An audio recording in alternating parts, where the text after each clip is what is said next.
Bien. Pues bueno, lo primero de todo, ¿no? Uno tiene que plantearse efectivamente, ¿no? ¿Qué va a medir, ¿no?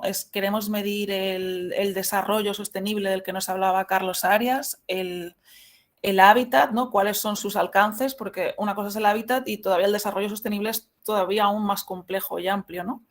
Y ya solo si hablamos de hábitat, ¿no? Del entorno del hábitat, es un concepto ya muy amplio, ¿no? Que por supuesto abarca mucho más que la vivienda. El indicador más tradicional siempre que se ha usado para medir ha sido la vivienda, teniendo como un valor referente que utilizan organismos internacionales como la ONU, 7 metros cuadrados seguros construidos por persona. Pero, por supuesto, el hábitat es mucho más, ¿no? El entorno que nos habla de que la ubicación sea segura y adecuada, contar con espacios públicos de calidad que permitan el encuentro entre las gentes, contar con urbanizaciones, infraestructuras, equipamientos de escuelas, boticas, centros de salud, postas, espacios productivos, ¿no? Los que poder desarrollar el empleo, la venta, comprar mercados, contar con servicios. Bueno, una serie de parámetros, ¿no? Que por supuesto van mucho más que la vivienda y que ya si queremos entrar ya encima en desarrollo sostenible todavía va más allá que esto, ¿no? Normalmente, claro, depende en qué contexto habitemos. Digamos, en mi normal de europeo no tradicional, siempre la urbanización ha seguido como unos procesos canónicos modernamente, que uno primero elige el sitio, que sea adecuado, ¿no? Entonces ahí ya tienes garantizado el entorno. Luego se parcela, se urbaniza y se acaba edificando, pero yo que he vivido también en América Latina, yo sé que ahí lo tradicional es alterar ese orden, ¿no? Se edifica, luego se va dotando de equipamientos paulatinamente, progresivamente va mejorando, ¿no? Sobre todo cuando estamos en contextos de los que nos hablará Ana, de tejidos degradados de alta vulnerabilidad, que se ha alterado el orden, digamos, ¿no? de edificación. Y hay algunos estudiosos que los indicadores los han ordenado un poco en base a estos parámetros, pero claro, cuando estamos en la realidad latinoamericana, sobre todo, que no se ha seguido ese orden, pues bueno, tenemos que buscar también como otro tipo de mecanismos, ¿no? Porque ya está edificado y lo que quieres es mejorar su urbanización, sus dotaciones, ¿no? Un poco al revés. Y bueno, vamos a ver algunos referentes que nos ayuden a ver cómo podemos cuantificar estas cosas, ¿no? Para empezar, ¿no? Que también hay una cosa importante que es qué queremos cuantificar, es dónde están los límites para considerar que algo es, por ejemplo, precario, que tiene unas condiciones mínimas que podemos considerar básicas, o cuando hemos llegado a unos parámetros óptimos, ¿no? Y dónde ponemos la línea que nos separa dónde entramos de uno a otro, ¿no? Que también eso con el tiempo puede cambiar, incluso en el contexto en el que uno viva, ¿no? El entorno puede hacer que varíe, ¿no? Que no sea lo mismo medir esto a lo mejor en África que en América Latina que en Europa, porque culturalmente se consideran cosas diferentes también. O según las necesidades de si también estás en un entorno, por ejemplo, más rural, no vas a tener las mismas necesidades de espacio si quieres tener un cultivo en el patio de tu casa o estás en un entorno más urbano que no cuentas con ello, ¿no? Vale, en relación a los límites entre lo, digamos, lo precario y lo básico, ¿no?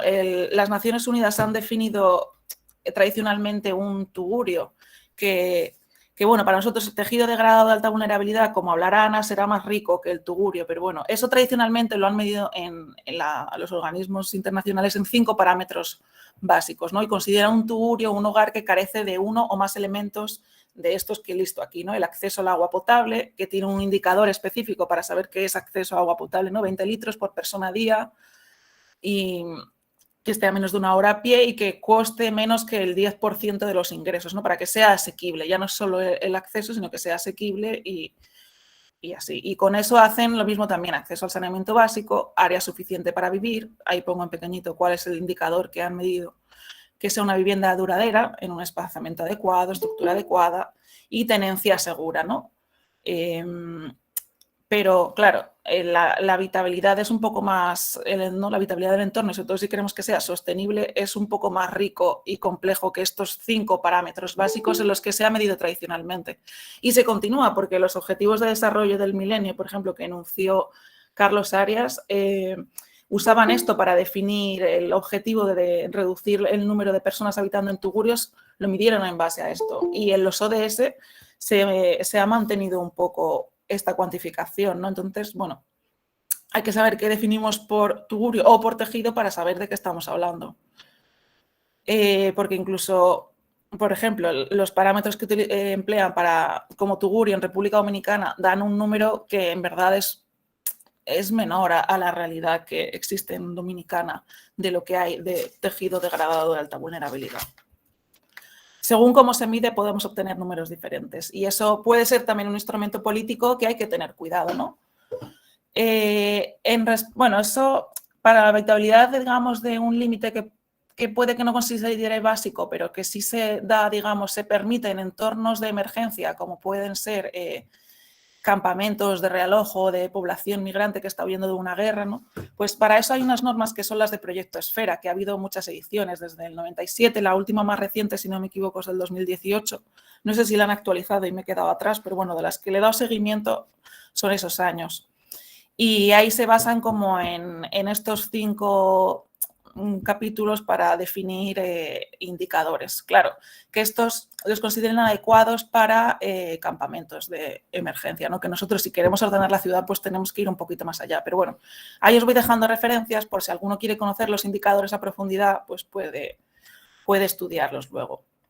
En cuanto a algunos otros estudios que han analizado, las que han considerado habitabilidad básica, pues hay un libro que se llama Evaluando la habitabilidad básica de Belén Gesto y Luis Perea, que han definido también unos indicadores que podéis buscar ese libro. Y luego, en concreto, en sus tesis respectivas que han hecho cada uno también ahondan un poco en ello.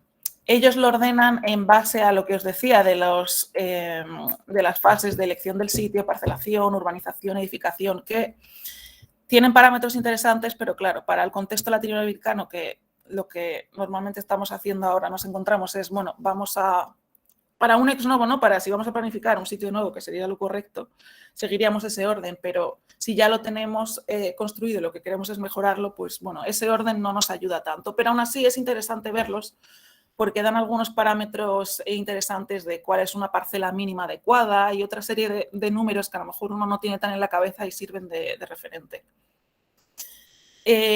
Luego, por supuesto, tenemos otros, como ha mencionado y que anunció también el otro día Carlos, de los Objetivos de Desarrollo del Milenio y los de Desarrollo Sostenible, que, como sabéis, organizan metas y para cada meta establecen unos subtemas e indicadores para saber cómo vamos. También de ONU Habitat son muy interesantes, si los queréis buscar, los de Global Urban Indicators, que ya son más específicos de urbanismo. Y bueno, a mí me gusta mucho, pero bueno, más adecuado ciertamente para el contexto europeo, son los de los parámetros dotacionales para la ciudad de los ciudadanos, Agustín Hernández Zaja. Que ahí también entra en referente, da distintos parámetros según en qué tipo de tejido estemos, ¿no? Dice también a qué escala estemos, porque no es lo mismo definir unas dotaciones adecuadas para la ciudad que para un barrio, ¿no? Entonces, para barrio vas a tener unas dotaciones más de escala barrio en el que entran en sentido pues la botica, botica no sé si se dice en dominicana, bueno, las farmacias, las guarderías, escuelas de primaria, y cuando está uno en la ciudad pues ya puede hablar también de equipamientos de tipo universidades, hospitales y otra serie. Entonces ahí está muy bien porque te establece para las distintas escalas distintos parámetros adecuados e incluso según en qué tipo de tejido, si es más denso o menos denso, como hay más o menos población también, que cómo afecta eso también a los parámetros, ¿no? Son variables en función del tipo de densidad en los que estás. Y ahí hace un análisis de todos los que se han hecho en Europa y establece unos adecuados para España en base a tejidos. Y de ahí, si uno busca cuando quiere crear un indicador, puede ser interesante como buscar como el equivalente al tejido en el que ellos están usando, de qué densidad tengo y ver como para un tejido equivalente de esa densidad cuál me viene bien. De urbanismo también ha sido un clásico de Horacio Caminos y Gert, bueno, no sé pronunciarlo, pero es de elementos de urbanización, aunque, bueno, es más interesante para Snovo y ya es un poco viejito y se han quedado algunos obsoletos, pero para pensar en nuevas urbanizaciones tiene unos parámetros muy interesantes de cómo hacerlos eficientes, sobre todo en cuanto para parcelar, te ayuda mucho a a poner como unas mediciones interesantes de fondo, de parcela, de lindes y así. Ya si estamos hablando de, ya no solo de cuál es el límite del mínimo que pues, se puede considerar en emergencia, en básico y básico, también es interesante, ¿no?, como plantearse cuáles son los óptimos ideales y para que sean sustentables, lo cual ya va más allá que digamos, la habitabilidad básica, es más rico, ¿no? Y aquí unos referentes que son muy interesantes son sobre todo los de Salvador Rueda, que es un biólogo que la verdad, bueno, los biólogos, la verdad, y los ecologistas manejan bastante mejor que los urbanistas estos conceptos. Y tiene ahí en la agencia, bueno, él maneja la Agencia de Ecología Urbana de Barcelona y tiene los libros publicados también en internet que se pueden ver y tiene unos indicadores que la verdad que están muy bien y que más o menos organizan en esos acápites. Y claro, lo que pasa es que para medir que está bien uno tiene que saber cuál es el referente que quiere, ¿no? Y su modelo es un modelo de ciudad más mediterráneo, que es densa y compleja con mezcla de usos. No este tipo de zonificación, un poco más el modelo americano de zona de trabajo, zona de vivienda y voy con el coche de uno a otro saltando, ¿no? Entonces, claro, él considera adecuado según el modelo que aspira a óptimo, ¿no? A esa mezcla de usos mixtos con la gente viviendo en el mismo lugar que trabaja, pudiendo ir caminando, ¿no? Vale. Y bueno, sí, eso es lo de un poco el ejemplo de su modelo en el base al cual mide los indicadores. Algo interesante también de los de Salvador Rueda es que, bueno, si os descargáis el libro está muy bien porque no solo es el indicador, ¿no? Te dice cuál es el concepto, cómo lo mides, ¿no? Cuál es su metodología para poder medirlo. Y aquí hay un ejemplo, ¿no? Por ejemplo, dentro del tema de morfología urbana mide la densidad edificatoria que él considera óptima, ¿no? Entonces te dice, bueno, pues lo tienes que medir por viviendas, por superficie en hectáreas y según el valor te dirá que es mejor o peor, cuál considera más adecuado. Esto es del mismo, ¿no? Y al final lo que hacen muchos también, que hace él, que es interesante, es que va luego ponderando, da distintos pesos a cada indicador dentro de un tema para al final obtener como unas notas, ¿no? Que luego pone A, B, C y ve si es, digamos, más sostenible o menos sostenible. Y esto, por ejemplo, lo han aplicado en la ciudad de Barcelona, que ahí si os metéis en la agencia esa en internet vais a ver, podéis descargaros el libro y ejemplos, está bastante bien. Ya en concreto para el contexto latinoamericano, me parece que es muy interesante el de... Es muy interesante el de uno que es del Banco Interamericano de Desarrollo, que es la Iniciativa de Ciudades Emergentes y Sostenibles.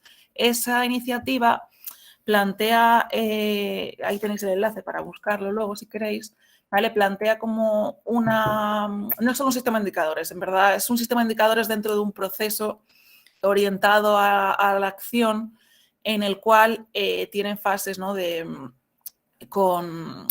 Entre de apoyo del BID con los ayuntamientos para diagnosticar, priorizar acciones en las temáticas que estén peor para pasar directamente a un plan de acción. Entonces, son interesantes porque son muy prácticos, están orientados a la acción y tienen un anexo muy rico de un montón de indicadores para medir el desarrollo sostenible de la ciudad en el contexto de América Latina. Y algo que también, mira, aquí hay un ejemplo de cómo resumen luego todos los temas en cómo están en la ciudad, ¿no? En agua, saneamiento. Claro, es más rico, ¿no? Esto es como un resumen gráfico que hacen al final. Algo que introduce que es interesante de estos indicadores es que establece rangos semaforizados, es decir, considera de un valor a un valor que es potencialmente problemático, de otro valor a otro valor que es muy problemático y de otro que es óptimo, que está bien. Entonces, en base a eso, a poder establecer esos rangos, se establece un color visual que es muy fácil de comunicar, de rojo, amarillo, verde, para entender y comunicar con los stakeholders, ¿no? Con todos los grupos de interés en el territorio, cómo van, ¿no? Porque al final el indicador tiene que poder comunicarse y entenderlo, digamos, los que toman decisiones. Y bueno, eso, que es ese el de Iniciativa de Ciudades Emergentes. De todos estos indicadores, en general, al final lo que es relevante no es que debe cumplir un indicador cuando uno construye indicadores, ¿no? Pues bueno, deben poder medir la integralidad de lo que quiere uno aspirar, ¿no? De si es el desarrollo sostenible, si es una habitabilidad adecuada, qué es lo que quiere medir. No tienen que intentar ser, dentro de lo posible, objetivos, ¿no? Para que no sean fácilmente manipulables. Aún así, no, bueno, no dejan de estar en peligro, ¿no?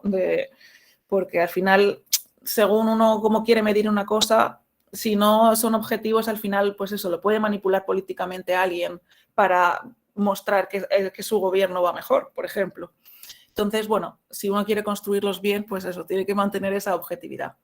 Es interesante también el que sean posible comparar, ¿no? Para, si por ejemplo mido 5 barrios, pueda comparar e incluso priorizar acciones de, bueno, pues mira, Huachupita está peor que Cansino o lo que sea, ¿no? Para priorizar acciones, porque todos sabemos que los ayuntamientos tienen unos recursos muy reducidos y también hay que priorizar y poder comparar cómo vamos entre ellos y también entre escalas. Es interesante, ¿no? Cómo está el barrio en la ciudad, cómo está la provincia, y dentro de la ciudad ver qué barrios están peor, ¿no? Y cómo contribuye cada una de las escalas menores en la escala mayor.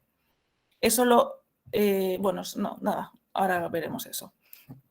Hay que tener en cuenta también los indicadores, el contexto, ¿no? En qué continente estoy, la cultura, que no se va a percibir igual, como decíamos, ¿no? Por ejemplo, el contexto africano con el latinoamericano. Tiene que tener una metodología asociada, ¿no? Es ser práctica, porque a lo mejor uno puede definir un indicador que sea perfecto, que sea integral, objetivo, que lo mida, chapó, pero si no hay modo de conseguir el dato que necesitas para poder medirlo o no tienes quien lo hace, pues a veces es mejor un indicador no tan bueno, ¿no? Pero que podamos medirlo de un modo práctico y que tengamos a gente capacitada para hacerlo, ¿no? Y bueno, ya hablaremos de otro día de los sistemas de información geográfica, pero bueno, hay un potencial muy grande de estas herramientas de los SIG para apoyarnos también para medir herramientas. Y bueno, por último, lo que decíamos, ¿no? Que tienen que poder comunicarse para ayudar a la toma de decisiones al final de los stakeholders, que para eso son los indicadores, no simplemente para ver cómo vamos, sino para que nos ayuden a, bueno, qué es lo que tenemos que cambiar, qué podemos hacer, cuáles son las áreas más prioritarias. A ver, que vea la hora. Vale, 10 minutos. Listo, vale, sigamos. Te queda tiempo, Lucía, ¿eh? Te queda mucho tiempo todavía, puedes rematar. Sí, no, ahora esto es como un marco así general y bueno, me parece que es más fácil entender las cosas con algún ejemplo. Entonces, os quiero mostrar algunos ejemplos con los que he trabajado con la ONG y en el marco del trabajo fin de máster que estuve haciendo y que he desarrollado también algunos con el doctorado, para que a veces es más fácil entenderlo con ejemplos.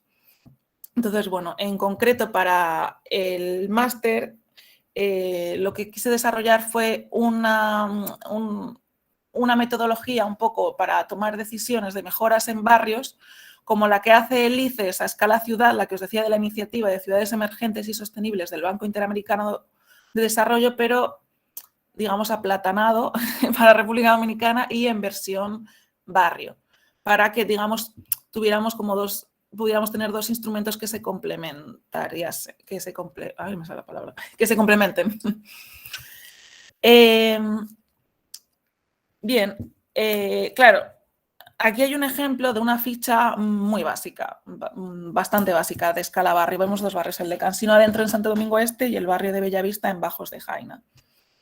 Este, digamos que fue como una primera ficha para tener un panorama rápido, general, que se pudo enriquecer muchísimo más, ¿no? Pero bueno, como un punto de partida, antes de hacer como un análisis más profundo, pues estos fueron algunos indicadores que pusimos en ficha.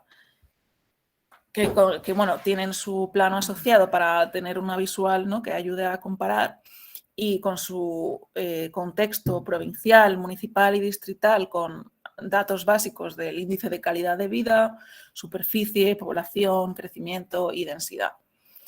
Y en concreto del barrio, pues bueno, se veía un poco número de personas, edificaciones y como estábamos de algunos parámetros básicos de agua, saneamiento.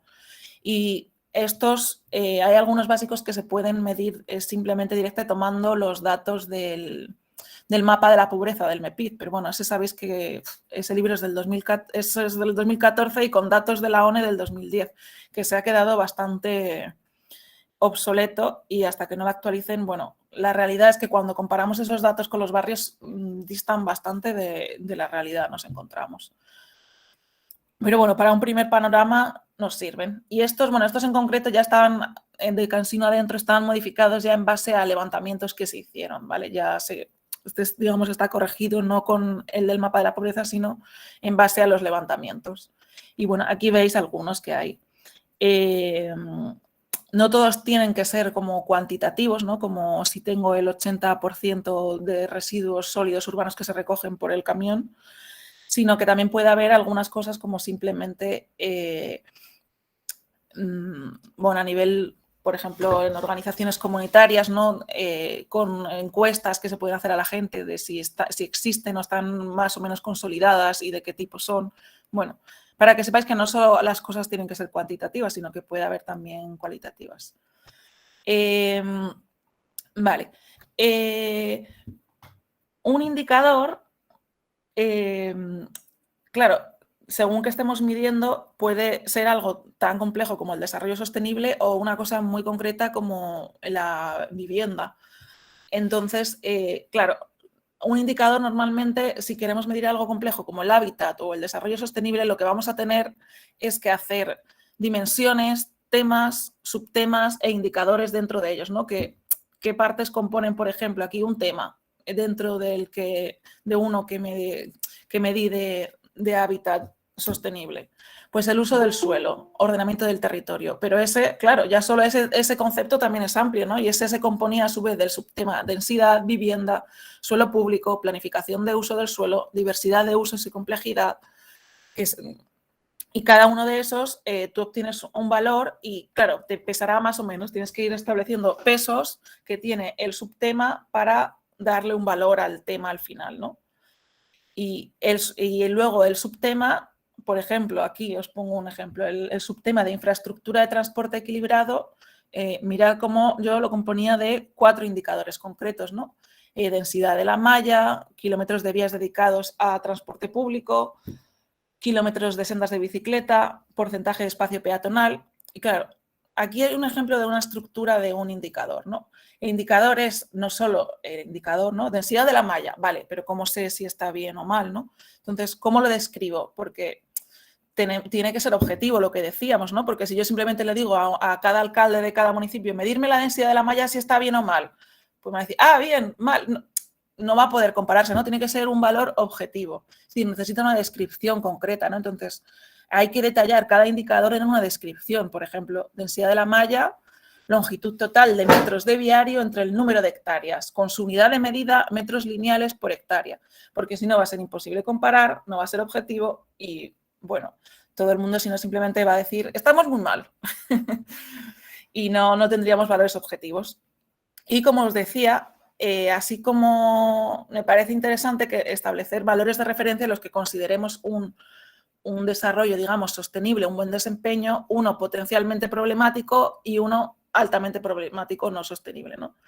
Claro, yo estos valores de referencia no me los he inventado, los he sacado de referencia de todos los referentes que hemos estado hablando, pues de ahí he ido tomando unos de otros y he ido construyendo uno, ¿no?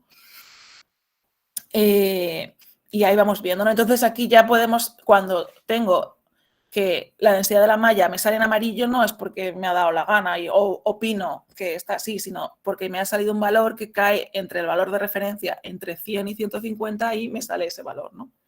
Y dentro de esos, como volvíamos ya cuando, digamos, saco todos los indicadores de un subtema, pues ya tengo el valor de cada subtema y luego ya pondero así para cada tema, ¿no? Pues claro, aquí os estoy enseñando uno, pero claro, imaginaros para medir el desarrollo sostenible de la ciudad o el de un barrio, ¿no? Pues que te vas a 100 fácil. Entonces, claro, también hay que tener límites entre cuál es la perfección de la medición y cuál es la capacidad para hacerlo, no hay que ir ponderando, ¿no? Bueno, después de medir, aquí os pongo el ejemplo de un barrio, Cansino Adentro, de cómo después de medir 83 indicadores en concreto, cómo resumí el valor ponderando de cada indicador los subtemas, ¿no? Entonces, agua, por ejemplo, me salió rojo, pero dentro del agua tenía cobertura del agua, eficiencia del uso del agua, eficiencia en el servicio del suministro, asequibilidad. Entonces, cuando digo que agua estamos mal, ¿de qué es que estamos mal agua? Claro, el concepto de agua es más rico, ¿no? Es que no podemos pagarlo, es que el servicio es pésimo, ¿qué es? Entonces, bueno, tenemos un valor del tema para identificar rápidamente qué está peor y qué está mejor, ¿no? Aquí a simple vista, pues ya veo rojo, pues mira, en lo que peor vamos en la sostenibilidad ambiental es el agua, el saneamiento y el drenaje, la biodiversidad, vulnerabilidad ante desastres, pero bueno, cuando ya uno quiere profundizar en una segunda medida es, bueno, pero es que del agua no es que no sea asequible, es que falta cobertura, y así, digamos, como con todos, ¿no? Que es el segundo paso que os decía de cómo se comunican. Espera, me voy a salir un momento de la presentación y os voy a poner aquí para que sepáis cómo llegué a ese, que no es que me haya inventado esos colorcitos, ¿no?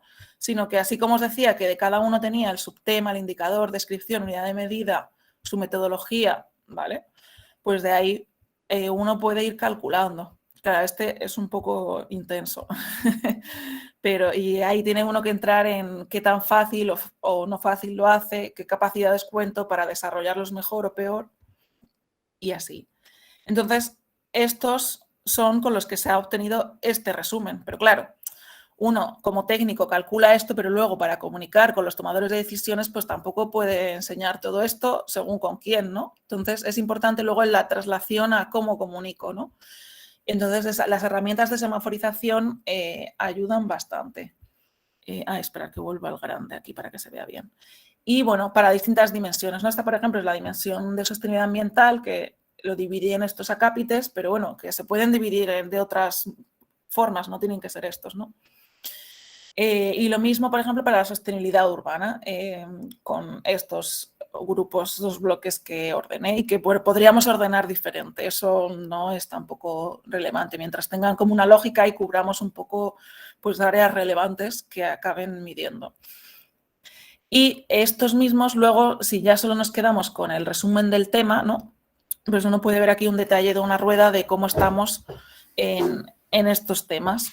Claro, esto es muy interesante como hace el ICES del Banco Interamericano de Desarrollo para poder tomar decisiones estratégicas, porque aunque obviamente uno para lograr el desarrollo sostenible y sobre todo entendiendo lo sistémico del territorio y cómo influencian tanto unos temas en otros y se solapan, luego la realidad también es que los recursos de los ayuntamientos son muy limitados, ¿no?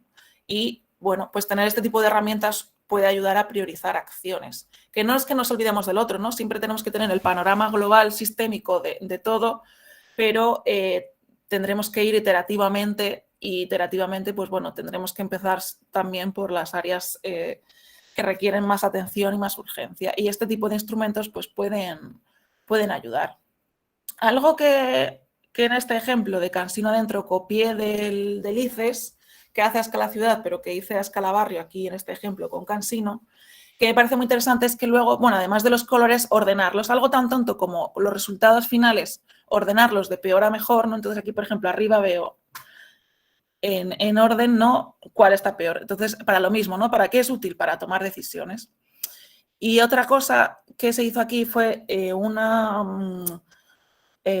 una encuesta también de opinión de qué opina la gente que está mejor y peor, ¿no? Que también es bueno como ese contraste de qué te sale técnicamente y qué opina la gente, por dos motivos. Uno, porque también uno se puede haber equivocado, a lo mejor si hay una discrepancia muy grande te puede dar pie a pensar, bueno, voy a revisar esto a ver por qué hay tanta discrepancia, ¿no? Y otra también porque, bueno, no es lo mismo la necesidad medida que la necesidad percibida. Entonces, a lo mejor hay gente que culturalmente la gente no entiende la relevancia de algo, pero que sí que lo es. Entonces, también te alerta sobre áreas estratégicas que requieren de educación y sensibilización. Por ejemplo, aquí en opinión, si veis el arbolito ahí en rojo, el arbolito era el medio ambiente y la biodiversidad y preservar parques y cosas así. Y mirar el punto en opinión que estaba como bastante más a la cola a la derecha y mirar cuando se medía técnicamente cómo estaban entre los 5 primeros, ¿no? Entonces, ¿eso qué nos dice? Jolín, pues es un área relevante que requiere de educación y sensibilización. Y bueno, también puede ser interesante ponderarlas, ¿no? También aquí lo que se hizo, por ejemplo, es darle un 60% de peso a la medición técnica y un 40% al de opinión para obtener como el valor ese cruzado que también, aunque por ejemplo como midamos objetivamente que es prioritario una temática, si a la gente no le importa, va a ser muy difícil actuar sobre ella, ¿no? Hasta que no hagamos sensibilización y educación. No vamos a poder empezar a actuar en un área que a la gente le da igual, porque no va a haber participación, no va a haber apropiación y así. Entonces, bueno, esto es un ejemplo que se desarrolló para medir Cansino Adentro en Santo Domingo Este, que me parece interesante para el tema y que, bueno, copia un poco la metodología del ICES, ¿vale? Pero bueno, a escala barrio. Y esto simplemente como para reflexionar a futuro, bueno, eso lo desarrolla a escala barrio, ¿no? El ICES lo hace a escala ciudad, ¿no? Y qué interesante puede ser comparar ya no solo barrios, sino aquí, como en el dibujo de en medio, poder comparar el del barrio con la ciudad, para saber si es que es un área que es que solo es un problema de ese barrio o es que es de toda la ciudad, o qué tanto están influenciando en la ciudad, ¿no? Bueno, ese tipo de comparaciones es interesante también entre escalas. Aquí veis el número, los indicadores que tiene la metodología del ICES, que son 120 indicadores, y cómo lo llevé, por ejemplo, yo a barrio a 83. Bueno, eso es un reto, la verdad, hacer 120 indicadores no es tarea sencilla, requeriría como un equipo de consultores. Entonces, bueno, hay que ver también un poco cómo se aplatana la cosa a la realidad dominicana y se empieza con las capacidades existentes a hacer un número que se pueda manejar para ir enriqueciéndolo, ¿no? De primeras no vamos a poder abarcar la complejidad de un sistema complejo con un sistema de indicadores como este, porque es mucho más rico que lo que nosotros podamos parametrizar, pero bueno, poco a poco tenemos que empezar por algún sitio, ¿no? Y nada, yo os he ido poniendo referentes que os pueden servir de guía para construir unos. Y bueno, a futuro pues también pensar cómo eso se pudiera llevar, ¿no? No solo a barrio, ciudad, sino cómo podemos llegar incluso hasta los objetivos de desarrollo sostenible, ¿no? Y cómo influenciar unos en otros. Es un poco una utopía que tiene ahí un poco en mente Arcoiris, pero bueno, ahí con esas miras estamos trabajando.